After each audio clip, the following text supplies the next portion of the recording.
গণ অধিকার পরিষদের সভাপতি নুরুল হক নূরের উপর হামলার প্রতিবাদে বন্দরনগরীর ২ নম্বর গেট এলাকায় সড়কে অবস্থান নিয়ে বিক্ষোভ করছে চট্টগ্রাম বিশ্ববিদ্যালয়ের শিক্ষার্থীরা।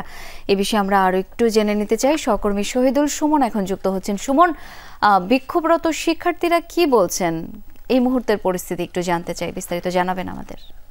শাওন, প্রথমে একটি আসলে কারেকশন দেয়, এটি চট্টগ্রাম বিশ্ববিদ্যালয়ের শিক্ষার্থীরা নয়, এখানে বিভিন্ন সংগঠন অর্থাৎ ফ্যাসিবাদ বিরোধী আন্দোলনে যারা যুক্ত ছিলেন, গণ অধিকার পরিষদ সহ জামাতে ইসলাম সহ অন্যান্য যেসব সংগঠন রয়েছে, বিভিন্ন সংগঠন এনসিপিও আমরা দেখছি এখানে তারা সমর্থন জানিয়েছেন এবং প্রায় ঘন্টা খানিক ধরে এখানে সড়ক অবরোধ করে বিভিন্ন পয়েন্টে, যেহেতু এই ২ নম্বর সড়কটি আসলে সড়ক, এখানে ৩-৪টি সড়কের আসলে সংযোগস্থল, ফলে এই সড়কটি যান চলাচল বন্ধ হয়ে তখন কিন্তু সাধারণ মানুষের যে দুর্ভোগ সেটি আসলে বেড়ে যায়। আমরা দেখছি যারা এখানে বিক্ষুব্ধরা রয়েছেন তারা ব্যারিকেড সৃষ্টি করে এবং টায়ার জ্বালিয়ে কিন্তু এই যে সড়কের যে গাড়ি চলাচল সেখানে আসলে প্রতিবন্ধকতা সৃষ্টি করেছেন এবং তারা বিক্ষোভ করছেন। তারা আসলে বলছেন যে গতকাল ভিপি নুরুর উপর যারা হামলা চালিয়েছে তাদের যেমন দৃষ্টান্তমূলক ব্যবস্থা নিতে হবে, তেমনি কিন্তু ফ্যাসিবাদী বিরোধী আন্দোলনের সাথে যুক্ত কিংবা তাদের যে নির্বাচনগুলোকে বৈধতা দিয়েছে জাতীয় পার্টি, তাদেরও আসলে ব্যবস্থা গ্রহণ করতে হবে।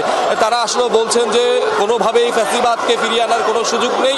যারা এই ঘটনাগুলো ঘটিয়েছে, গতকাল ভিপি নুরুর উপর যারা হামলা চালিয়েছে সেখানে কোনো রাজনৈতিক উদ্দেশ্য খতিয়ে দেখার কথা বলছেন, তেমনি কিন্তু এই যে যারা বিচারের করে তাদের বিরুদ্ধে ব্যবস্থা গ্রহণের কথা আমরা দেখছি। এখানে দীর্ঘক্ষণ যেহেতু সড়ক বন্ধ রয়েছে, যারা এখানকার পথচারীরা রয়েছেন, যারা দূর দূরান্তে গন্তব্যে যাচ্ছেন, তারা কিন্তু পায়ে হেঁটে কিন্তু তারা যে গন্তব্য, আমরা এখানকার যারা বিক্ষুব্ধরা রয়েছেন তাদের সাথে অনেকের সাথে কথা বলেছি। তারা আসলে বলছেন যে যতক্ষণ না পর্যন্ত তাদের যে দাবি সেটি আসলে পূরণ হচ্ছে ততক্ষণ পর্যন্ত তারা সড়ক থেকে সরবেন না এবং তারা কিন্তু আরো সামনে কিন্তু